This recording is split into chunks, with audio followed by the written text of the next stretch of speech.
Boa tarde, estamos começando o programa Mulheres Advogadas do Século XXI e hoje nós vamos entrevistar a advogada doutora Renata Mansum Fernandes Bacelar. Ela é advogada militante, sócia proprietária da empresa Mansum Fernandes Sociedades de Advogados, além de ter sido candidata a vice-presidente nas últimas eleições, em 2018, da Chapa 4. E ela vai contar pra gente um pouquinho dessa experiência e contar também como é advogar no estado do Rio de Janeiro, sendo mulher. Doutora Renata, quero lhe agradecer muito por ter aceito esse convite. É uma honra recebê-la nesse espaço, com a experiência que a doutora já tem, até para incentivar as novas advogadas. Então, quero lhe agradecer muito. Muito obrigada. E eu que agradeço, Amanda. É um prazer poder estar aqui falando para as nossas colegas e para as nossas amigas, né? Porque as mulheres têm que se reconhecer como amigas. Verdade. Então, vamos começar? Toda vez que eu vou entrevistar uma advogada que já tem bastante tempo na profissão, eu sempre pergunto como foi o seu início de carreira. Conta um pouquinho pra gente. Bom, na verdade, meu início de carreira, eu entrei na faculdade muito jovem, com 16 anos, e eu queria fazer concurso. Mas aí, durante a faculdade, comecei a me encantar pela advocacia, mas recebi uma proposta, quando tinha acabado de me formar, de vir a ser assessora de um desembargador, e ingressei no Tribunal de Justiça e fiquei muitos anos lá, trabalhando não como funcionária, porque eu nunca prestei concurso, mas em cargos de vários comissionados. Isso foi muito bom, porque trouxe uma experiência vasta do que é o Tribunal de Justiça em si e o que é a advocacia, né? E depois de muitos anos trabalhando lá, eu pedi exoneração e fui me dedicar ao escritório, porque aí meu pai já vinha de um escritório e estava querendo se aposentar e precisava de alguém para ajudar. Mas não é fácil, entendeu, Amanda? Então me responda, apesar dessa sua experiência inicial no Tribunal de Justiça, como mulher, já sofreu preconceito, sofreu algum tipo de discriminação ou algum tipo de assédio, seja ele moral ou sexual? Conta pra gente. Amanda, assédio foram milhares. Eu não posso dizer que discriminação das autoridades. Muito assédio das autoridades, juízes, embargadores, promotores.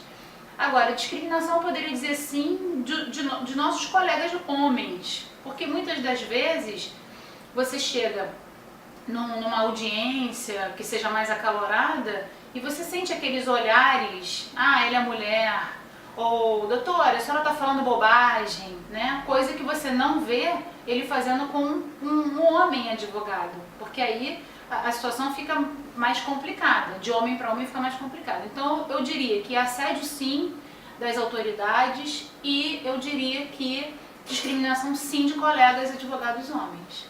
Entendi. Conta pra gente agora um pouco sobre a sua experiência nas eleições de 2018. Numa chapa concorrendo com a situação. Como foi essa experiência vindo como vice-presidente na Chapa 4, que teve encabeçando o Dr. Fernando Orotavo? Conta um pouquinho dessa experiência pra gente. Olha, Amanda, foi uma experiência inesperada, mas muito gratificante. Assim, eu de fato nunca tinha pensado em me candidatar a nenhum cargo eletivo da OAB, né? Eu já era vinculada à presidência de comissão na Barra da Tijuca, já participei de muitas comissões lá, não no centro da cidade, né?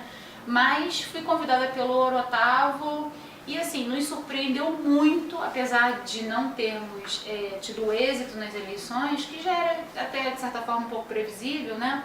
Mas nos surpreendeu muito a quantidade de votos que nós tivemos e a gente ficou muito grato, porque a nossa campanha foi de muito pouco tempo, uma campanha sem dinheiro, mas que a gente pôde andar pelas subseções e isso que mais me encantou, conhecer pessoas que estão totalmente fora da realidade do que você vê na capital, né? As demandas são as demandas primárias nas subseções, por mais computadores, por professores bons que possam dar aula lá, que os professores não vão.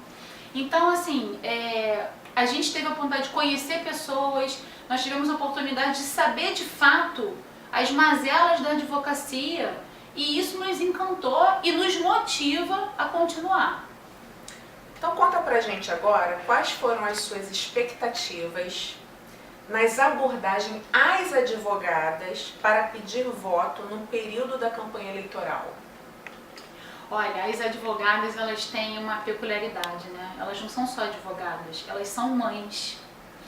Elas são mães, elas são um pouco psicólogas, né, com seus clientes. Então, assim, a abordagem das advogadas não foi só no sentido de temáticas da profissão, mas, por exemplo, na temática de creche. Porque você imagina, você não tem dinheiro para pagar uma babá, você precisa fazer uma audiência, não tem uma mãe morando no Rio de Janeiro, a sua mãe mora lá em Salvador. Você vai fazer o quê se você tem uma audiência marcada e não tem com quem deixar seu filho? Muitas das vezes são mães separadas, ou o marido também trabalha. Então, assim, além disso, a temática feminina e a temática feminista, ela gira muito em torno também da violência, né? A violência, que é essa discriminação que eu dizia no início, o assédio que eu dizia no início, né? E a violência, a própria violência voltada para a questão do feminicídio, essa coisa toda. Porque tem muitas advogadas, Amanda, por incrível que pareça, que são vítimas de violência doméstica. Com certeza.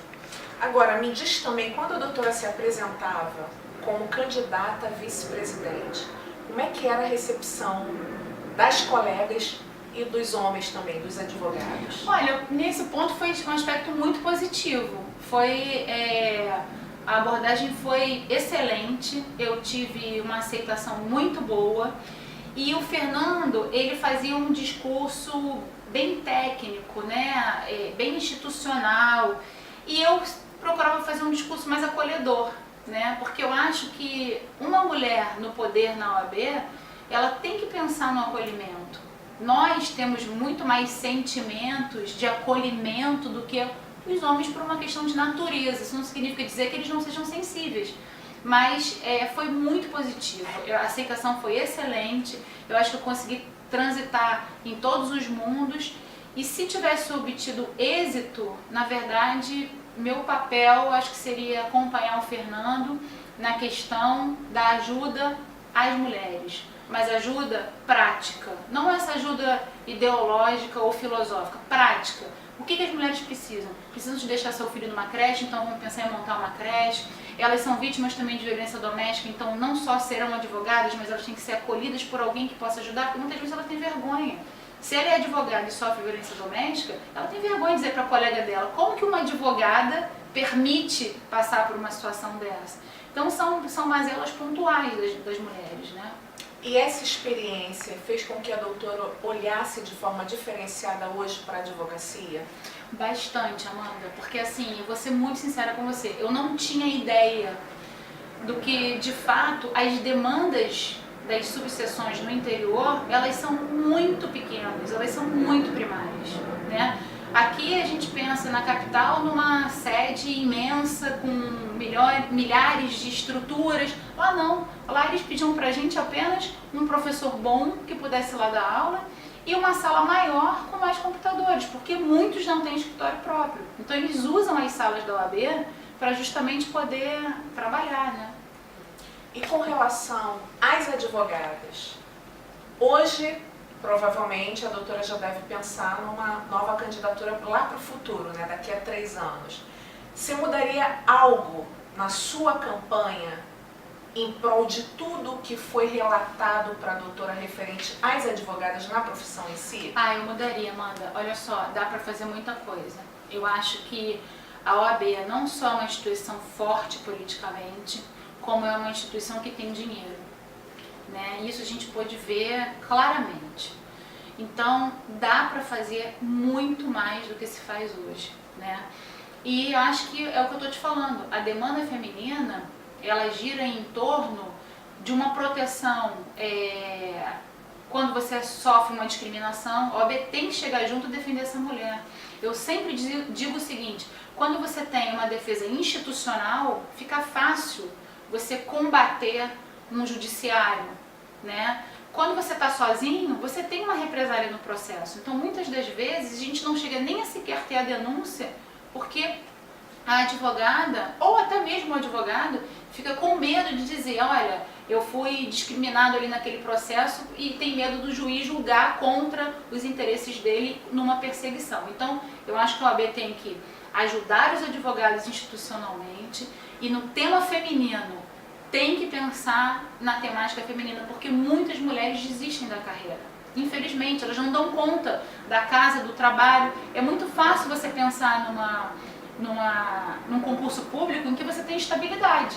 Quando você vai advogar, você não tem estabilidade nenhuma. Então você precisa da estrutura, e a OAB tem condições para isso, para que aquela mulher tenha um pouco mais de tranquilidade para poder sair à caça de um cliente, de um trabalho, sabendo que o seu filho está lá, ou que ela pode ter uma ajuda de uma outra advogada que às vezes está perto dela e ela nem conhece. Verdade. E qual foi uma das maiores reclamações dos advogados que a doutora ouviu durante a campanha? Anuidade, Amanda. A maior reclamação é com relação à anuidade. Os advogados reclamam demais que a anuidade é muito cara. E há uma demanda maciça pela redução dessa anuidade ou até para que essa anuidade acabe. Obviamente que a gente sabe que acabar é impossível, mas a redução talvez seja com um planejamento. Eu não posso te falar porque nós não colocamos o pé lá dentro para poder saber o que a gente pode reduzir ou até manter o mesmo valor, mas dar mais serviços, como por exemplo plano de saúde. Existem tantos planos de saúde que fazem atendimento de consultório e de exame, talvez fazer um programa nesse sentido, um programa de previdência privada. Então eu acho que com a anuidade que a gente recolhe, dá para fazer muito mais. É uma preocupação com o amanhã, né? Como Exato. será esse advogado ou essa advogada amanhã? A gente já está finalizando e agora eu sempre faço uma brincadeira com todas as convidadas, que é um bate-bola. Eu vou falar uma palavra, o que vier na cabeça da doutora, a doutora me responde. Advocacia. É instigante. Liderança. É nato, você tem ou não. Democracia. Essencial. Liberdade. Para todos. Doutora, quero te agradecer mais uma vez, foi ótimo. Eu acho que você trouxe uma coisa bem gostosa, porque a mulher ainda tem muito temor em vir candidata, né? Sim. Tanto que nós tivemos esse ano, o ano passado, né, 2018, 6 chapas, mas nenhuma mulher encabeçando nenhuma chapa. Isso é uma questão que eu acho que a gente tem que falar, que a gente tem que debater, que a gente tem que entender. Por que nós mulheres trabalhamos tantos, ajudamos tanto, mas no momento de nos colocarmos, né, para liderar, para encabeçar, a gente ainda tem tanta dificuldade. Eu queria agradecer, Amanda, muito, assim, o seu canal é maravilhoso, eu sou fã, sou fã do obrigada. seu canal. E queria finalizar dizendo o seguinte, infelizmente a nossa profissão ainda é muito machista. Ninguém fala assim, vou procurar uma advogada. Verdade. Todo mundo fala, vou procurar um advogado. Até o nome, né? Ordem do Advogado Exatamente. do Brasil. Então, assim, culturalmente a nossa profissão é machista. Além disso, eu costumo dizer que é uma profissão para homens, na sua essência. E a gente não pode fugir disso, ainda que a gente lidere um movimento feminista. Por quê? Porque é desgastante. Eu costumo dizer que a advocacia não é para fracos, é para fortes. Porque você trata de problemas dos outros o tempo todo com enfrentamento. Aí pegando o gancho então na sua frase, a advocacia não é para fracos e sim para fortes. Não tão forte quanto as mulheres, né? Eu acho que não existe ser humano mais forte do que a mulher, porque a mulher realmente está de parabéns. Né? Nós merecemos todos os aplausos. Então, mais uma vez, muito obrigada. E a gente fica por aqui e sempre finalizando com a frase da Luri Lutz: somos mulheres, somos meninas, fortes como aço e delicadas como o mais fino cristal. E eu peço a todas e todos, se gostaram do canal, inscrevam-se, compartilhem e deixem lá o seu like, tá? Obrigada e uma boa tarde.